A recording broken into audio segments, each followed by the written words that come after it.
Jangan lupa subscribe di YouTube channel Metro TV News dan juga nyalakan notifikasinya.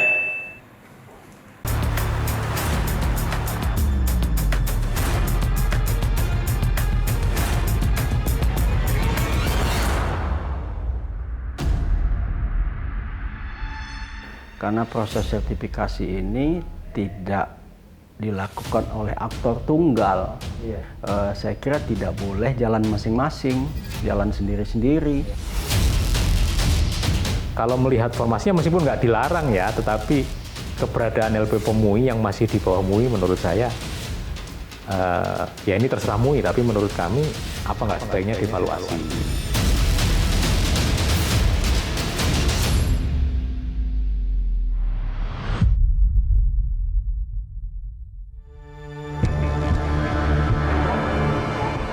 Sertifikat dan logo halal MUI menjadi salah satu peran penting bagi para pembisnis yang ingin memproduksi makanan di Indonesia. Produk-produk seperti ini sudah memiliki adanya logo halal MUI seperti ini.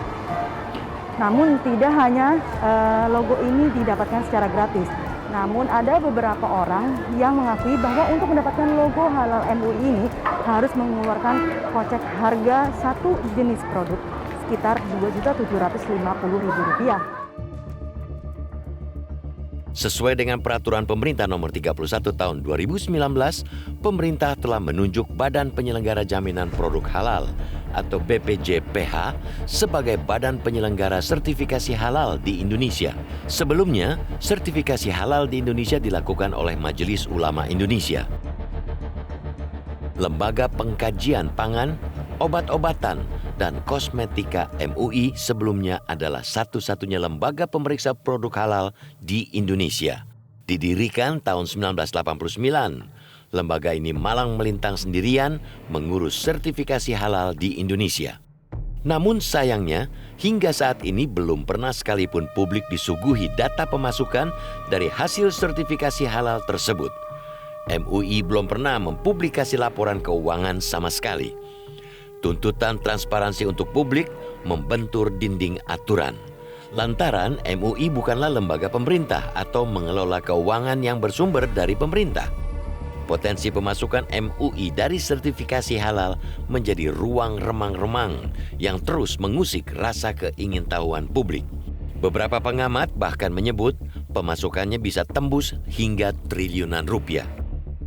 Saat ini memang ada 3 lembaga pemeriksa yang diakui oleh BPJPH, yaitu Sukovindo, Surveyor Indonesia, dan LP POM MUI. Namun praktiknya di lapangan, peran LP POM begitu mendominasi. Maklum saja, sebab memang merekalah yang paling siap dan sudah memiliki kelengkapan sarana dan prasarana. Bisa dibilang, mereka sangat diuntungkan oleh sistem tunggal sebelumnya yang sudah berlangsung selama 30 tahun. Posisi inilah yang dikritisi oleh Lembaga Halal Institute. Keberadaan LP POM MUI sebagai lembaga pemeriksa halal dinilai syarat konflik kepentingan. Sebab lembaga ini berada satu atap di bawah Majelis Ulama Indonesia yang notabene sekaligus pemilik fatwa. Menurut saya, Majelis Ulama Indonesia itu dengan formasi yang ada sekarang, itu seharusnya fokusnya hanya di fatwa. Karena tadi kan fungsi tadi, dari mulai pendaftaran, pemeriksaan, kemudian fatwa, kemudian sertifikat halal. MUI ini kan di fatwa ini. Sehingga sangat penting buat kami melihatnya itu dari konteks terpenuhinya imparsialitas, ketidakberpihakan, kenetralan, terbebas dari konflik interest. Nah makanya kalau melihat formasinya meskipun nggak dilarang ya, tetapi keberadaan LP POM MUI yang masih di bawah MUI menurut saya, ya ini terserah MUI, tapi menurut kami apa nggak sebaiknya dievaluasi. Dari kacamata Halal Institute, kuatnya cengkraman LP POM MUI di bisnis sertifikasi halal bahkan melebihi lembaga bentukan pemerintah yaitu BPJPH. Alhasil di lapangan, kerap kali ditemukan sertifikasi halal hanya berdasarkan cap LP POM dan MUI. Saya harus ungkapkan ini ya, saya pernah temui surat penetapan kehalalan produk itu menggunakan nomornya LP POM MUI. Menurut saya ini harus diperiksa ulang deh. Karena LP POM MUI sebagai LPH itu tidak punya kewenangan menerbitkan surat penetapan kehalalan produk. Muhammad Akil Irham, Kepala BPJPH, mengakui peran lembaganya justru kehilangan taji. Lembaganya kalah pamor dengan ego sektoral lembaga pemeriksa halal. Orang nomor satu di lembaga sertifikasi halal ini mengaku tidak berkutik kala menghadapi lembaga pemeriksa milik MUI. Ada kesan BPJPH hanya dipandang sebelah mata. Sebagai contoh, Majelis Ulama sidang, lalu mengeluarkan ketetapan halal. Ketetapan halal itu tidak langsung diberikan kepada BPJPH. Kita tidak tahu persis apa yang terjadi. Apakah pelaku usaha menjemput KH-nya di Majelis Ulama Indonesia untuk diambil KH-nya, atau Majelis Ulama yang memberikan KH-nya kepada pelaku usaha. Lalu pelaku usaha itu menganggap KH itu, ketetapan halal itu dianggapnya sudah selesai, dianggap sudah sertifikat. Ternyata belum. Nah, ini yang banyak terjadi. Nah, supaya itu tidak terjadi lagi, maka kita perlu ada integrasi sistem gitu. Karena proses sertifikasi ini tidak dilakukan oleh aktor tunggal. Ya. Dia multi aktor gitu. Yang dilakukan oleh LPH dan MUI dan BPJPH. 3 aktor ini yang saya kira tidak boleh jalan masing-masing, jalan sendiri-sendiri.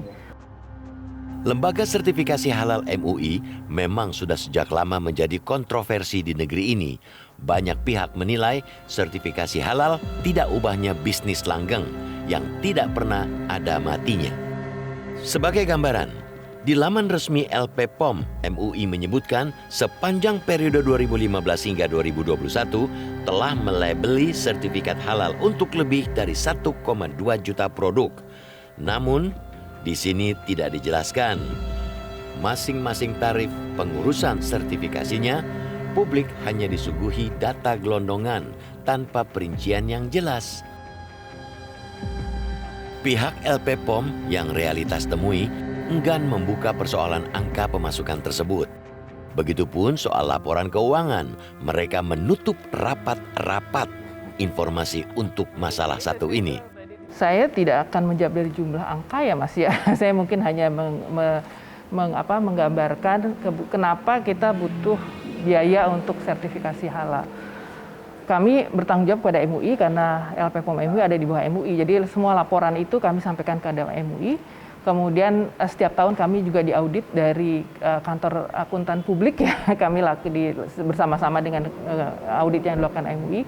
Jadi secara akuntabel kami sangat terbuka begitu ya untuk diaudit dan sebagainya. Jadi itu yang kami tidak punya kewajiban untuk memberikan laporan untuk publik karena memang tidak ada unsur publik di situ gitu. Kalau kita berandai-andai, berhitung dengan menggunakan nominal tarif terkecil yaitu Rp500.000, maka tidak kurang dari Rp646 miliar sudah masuk ke kantong LP POM MUI sepanjang tahun 2015 hingga 2021. Itu pun dengan catatan, perhitungan hanya berdasarkan tarif minimal dikalikan total jumlah produk bersertifikasi saat ini. Itu salah. Jadi kalau satu produk itu 1 juta itu nggak benar gitu. Itu kalau yang beredar katakan satu produk 1 juta nggak bisa. Biaya itu ditetapkan per sertifikat per kelompok produk. Jadi katakan misalkan ada perusahaan dia punya mie instan, dia punya satu sertifikat, dia punya 100 produk di dalamnya, itu tidak kita kalikan berdasarkan jumlah produk.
halal MUI saja. Padahal ketetapan halal itu sudah diteken sejak Agustus 2021. 4 juta tadi untuk mendapatkan label MUI ini, Bu, ya? Iya. Itu yang menyerahkan dari mereka? Iya, labelnya masih dari MUI, belum dapat yang BPJPH. Sertifikat saya juga masih MUI. Masih MUI ya? Iya. Artinya nomor registrasi ini memang sudah terdaftar di BPJPH pusat atau bagaimana? Untuk nomor-nomor registrasi. Kalau saya bertanya ke MUI katanya sudah. Tapi saya belum dapat legalitas atau pernyataan dari BPJPH. Surat ketetapan halal MUI sejatinya berbeda dengan sertifikat halal keluaran BPJPH. Menurut aturan, begitu produk mendapat fatwa halal MUI, maka dalam 1 hari kerja harus diteruskan ke BPJPH untuk selanjutnya diterbitkan sertifikat halal. Itu teorinya. Namun prakteknya di lapangan sungguh jauh panggang dari api.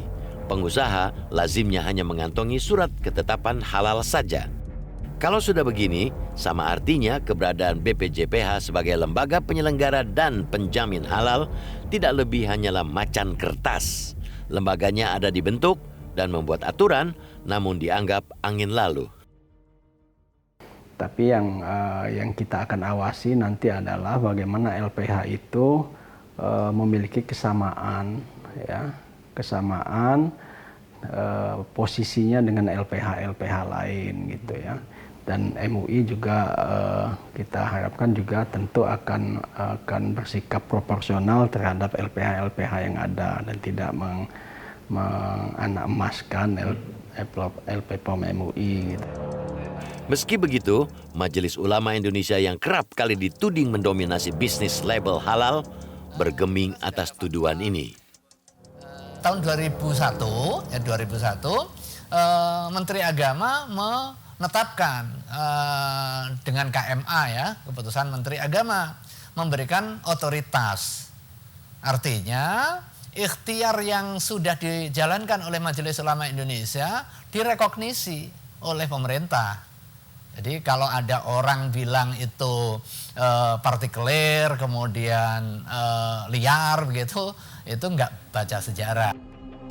Kewajiban sertifikat halal di negeri ini tidak ubahnya bisnis remang-remang. Pendaftarnya datang dan pergi silih berganti, namun berapa nilai pemasukannya tak pernah terdengar sedikit pun.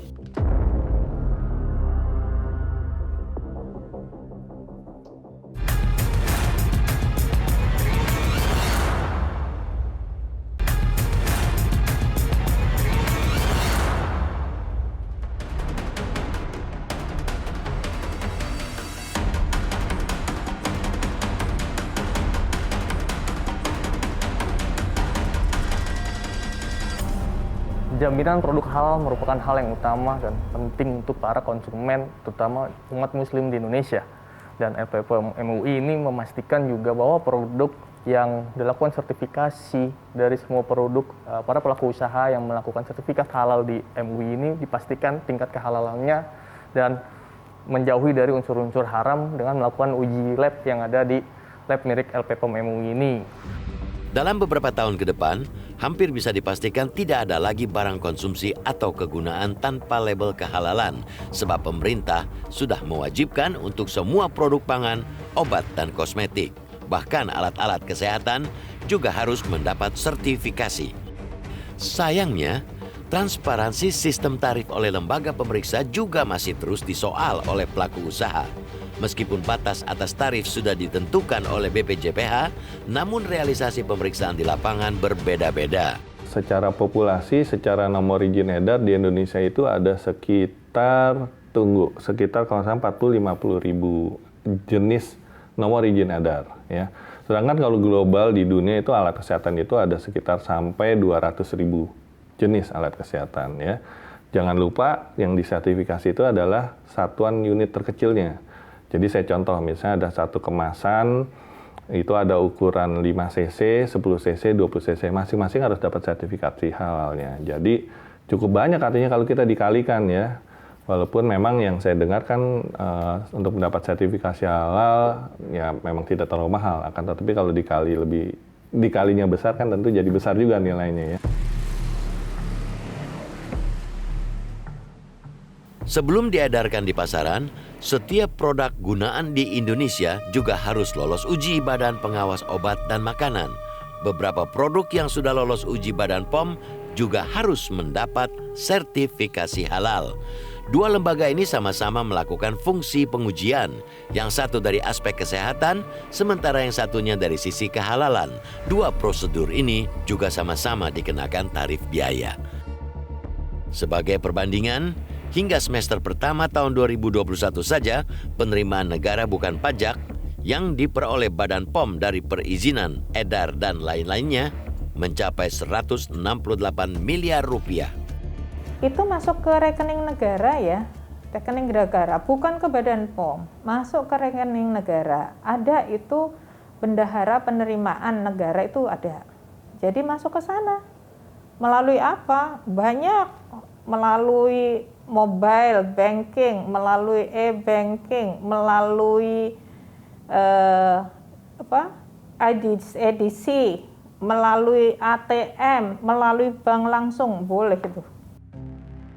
Di masa MUI berkuasa, gelapnya sistem pentarifan untuk pemeriksaan halal telah memicu praktek pungli. Seorang warga Jerman, Mahmud Tatari, mengaku diperas oleh salah satu utusan MUI. Demi bisa mengekspor produk ke Indonesia, perusahaannya harus menyetor sebesar 50.000 euro atau sekitar 800 juta rupiah.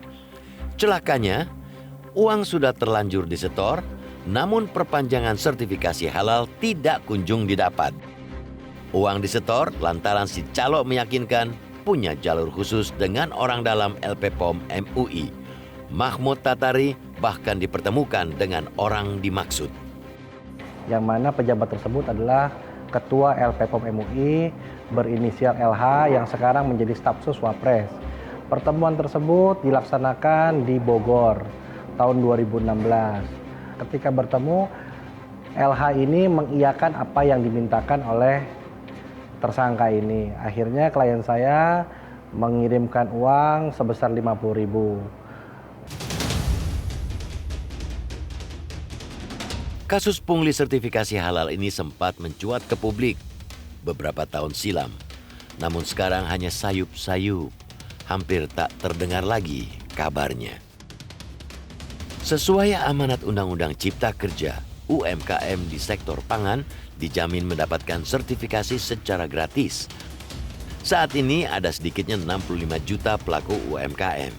Bisa dibayangkan berapa banyak biaya yang harus dikeluarkan oleh negara untuk mensubsidi? Bukannya tidak mungkin sertifikasi halal UMKM akan menjadi celah moral hazard, bancakan duit oleh sejumlah kelompok. Sekarang tinggal dibuka berapa sih ongkos sertifikasi itu, berapa ongkos auditor, berapa ongkos survei per produk, berapa? Harus dibuka dong. Nah itu kan berarti kan APBN. Berarti kan biaya APBN yang disubsidi kepada para UMKM. Ya jangan sampai ini menjadi bancakan. Untuk mensubsidi 3,7 juta UMKM saja, pemerintah mengalokasikan dana APBN sebesar 12,6 triliun rupiah dengan asumsi pengurusan sertifikasi 1 UMKM dikenai tarif 3,6 juta rupiah. Lantas, dengan potensi perputaran uang yang begitu besar, masih relevankah lembaga pemeriksa halal dikuasakan kepada swasta ataupun organisasi masyarakat? Pun sebaliknya, benarkah publik tidak berhak tahu sedikit pun perputaran uang bisnis sertifikasi halal? Metro TV